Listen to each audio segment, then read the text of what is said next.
guys, it's your girl Paula, aka the Hell on Heels, and I'm back today with a very fucking special video for me. And this is how to start a hair company with little to no money. Even if you don't do hair, I think it's a phenomenal business. First of all, it's a billion-dollar industry, honey. Do not focus on if it's oversaturated, everybody's still here, because I'm here to tell you, everybody's still here, but everybody don't sell hair. Okay? Don't let that go over your head. Okay? Anywho, okay?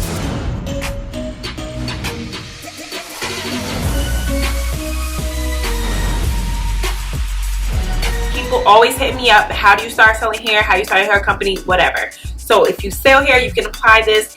Even if it's just about starting a business, you can use some of the same information. So one of the first things that you want to do when you are selling hair is you want to do your research. Okay, listen, I see it all day on motherfucking Instagram about people buying a plug. Y'all, like, get the out of here. Okay, first of all, I'm tired of seeing the shit. All right, second of all, you guys, if you want to start selling hair, stop trying to cut the fucking work out of the job. Like, at the end of the day, just do your research, because the amount of money that you're gonna spend, all they're gonna do is sell you an email or a phone number. Like, get the out of here. Like, that $500, $700, $1,000 that you're gonna pay for a phone number, guess what, sis? You're still gonna have to buy the hair. You're still gonna have to do your own research, because you need to know the knowledge. Okay, your knowledge is your power. It's going to be your biggest asset. You gotta know your fucking product. Quiet is kept. AliExpress is a great place to do your research and find you a vendor. Now, it's going to take you some time. It is. I recommend starting. You can go to AliExpress.com, you can go to Alibaba.com, choose 5 companies to start. Google, read reviews. You're already on YouTube, so I know you go to YouTube, sis. Research these particular companies that you want to know about. You want to look at their price points. Typically with their pricing, you can kind of tell if it's good or if it's bad, okay, sis? Because guess what? If their bundles are starting at like $10, the shit's probably trash. Just keeping it a buck. Like, it ain't no way you selling a bundle for $10. 30 inches of hair costs $30. It's trash. Worry about trying this shit out, okay? On to the next. Are starting at $30, like a 12 inch or 14 inches, 30 or 40 bucks. You're moving in the right direction. They probably got some decent. When I first started, I had a list of 10. I narrowed my 10 choices down to 5. So once you get your 5, you can start testing the hair out. Another thing that you can do is try a local vendor. There are a lot of hair companies now that actually offer wholesaling. Whomever your favorite hair company is, you can inquire and just ask if they do wholesale options or wholesale pricing. So the good thing with that is that you're already familiar with the hair, because I'm hoping that if you're going to sell hair, you at least wear weave, because it just would make sense. Typically though, if you're going to go with them, it will require more money up front, because these are companies, they're smaller, so they don't have factories, so they can't do small orders. So if they're going to offer you wholesaling, you probably have to order a bulk, minimum of 20 bundles or more. I don't know if you guys follow Maya Sly Instagram, but she has a hair company, prettyhair.com, Pretty Hair Depot, I think .com. She actually offers a drop shipping, which is super convenient. You pay like a monthly fee. It helps design a website and everything, so you don't have to even worry about stocking the hair or anything. But you can still order the hair to test it out from her. That is what I would recommend, to see if that's the way you want to go. The good thing about local is that you won't have to worry about customs and hair getting caught up in that. So that is definitely a benefit. So the next thing that you want to do is, let's say you have 5 vendors. So from those 5 vendors, you need to test out hair from each one of those vendors. So you need to wear this hair at least 30 days after the first shampoo. What does it bounce back like? If you're doing curly hair, like when you straighten it, does the curl pattern come back? How well it holds a curl? What is it like when it's dirty and it has a lot of product buildup on it? How does it react? You need to know everything there is to know about your product, period. If you want to speed up this process of testing out the hairstylists, they know hair, especially if they do weaves. Like they can tell it quick and easy.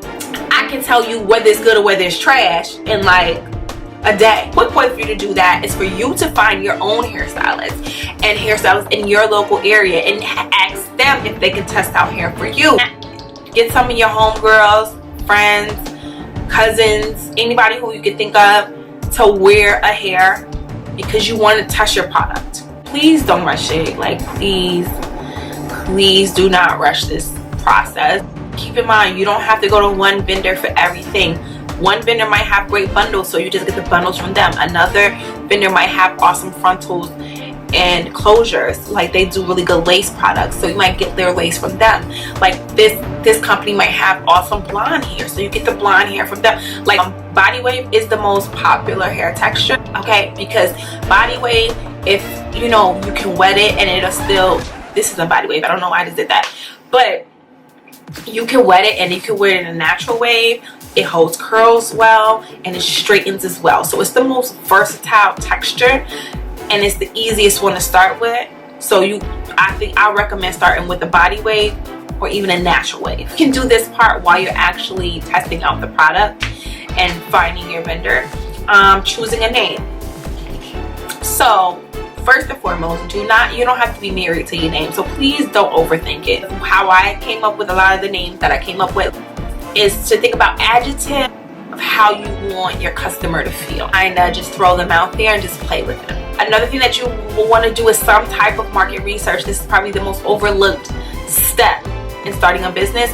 So understanding your market. Who is your ideal customer? You know, who is she? Where does she work? Where does she shop? What does she like to do on her time off? Does she have kids? What's her normal lifestyle like? Why does she get her hair done? What is it that she likes about wearing weaves? Like, you need to understand these questions, because in understanding the answers to these questions, you begin to understand your target audience. You understand who your ideal customer is. You begin to understand how to speak her language. A good name that would appeal to her. Don't worry about the name, your first name that you pick, because you don't have to marry it. I've changed the name of my company 3 times. On your social media, Facebook, Snapchat, Instagram. Ask your followers and your you know, what's a word that describes how they feel after they get their hair done. Oh, please, just don't overthink it. I'm literally, if you're the motherfucker that's sitting here talking about I can't start my business because I can't think of a name, that's a excuse. I need you to put that goddamn excuse on the shelf and get to work. Pick a fucking name out of a hat. The next thing that you want to do, get your LLC.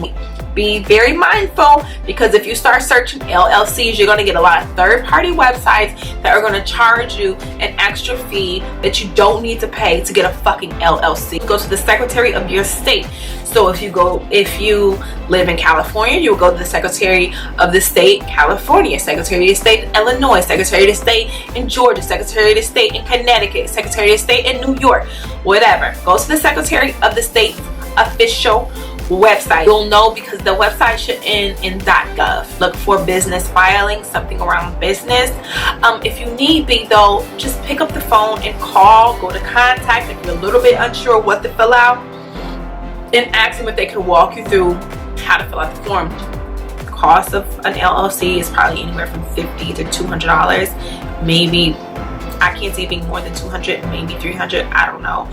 I've never paid more than $120 for my LLC, but that's in Connecticut. I don't know about any place else. You can do that research also on your own. The next step that you want to do is, after you have your LLC, is you want to get your tax ID number or your EIN number. Super fucking easy and fast, and that shit is free. Okay, be wary of little third-party websites, because they will charge your ass for something that's fucking free. To get your tax ID or your EIN number, you want to go to the irs.gov. You'll put in that information. It literally probably takes 5 minutes. You take that document then and open your business account. Like, I can't even stress it how important it is. I didn't do it when I first opened my business, and it's one of the things that I regret. I wish I would have did it 3 years ago when I started. And begin to separate your funds so you can allocate all the funding that you need to go into your business account, because you're a legit business, period. So ain't no way around it.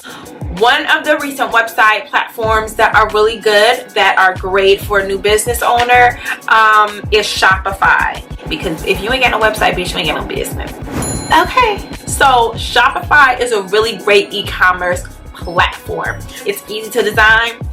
They got all kind of templates and shit. Obviously, when you're starting out, you're not gonna have the funds to hire a web designer. Unless you put it out there, you can find somebody who is doing it, that's interning, that wants to learn. That's another good way. We have really low monthly payments. It gives you all the analytics behind the scenes on your customers, where they from, how often they look at your website, what the shit they put in the cart, what's your most viewed item. So from a business standpoint, allowing you to really understand your customer. As far as with printing goes, like business cards and flyers, Vistaprint, that's really where I go. I've been blessed that I have an amazing graphic designer and editor who has been with me from literally from the beginning, from my first hair collection that I had with a partner that flopped.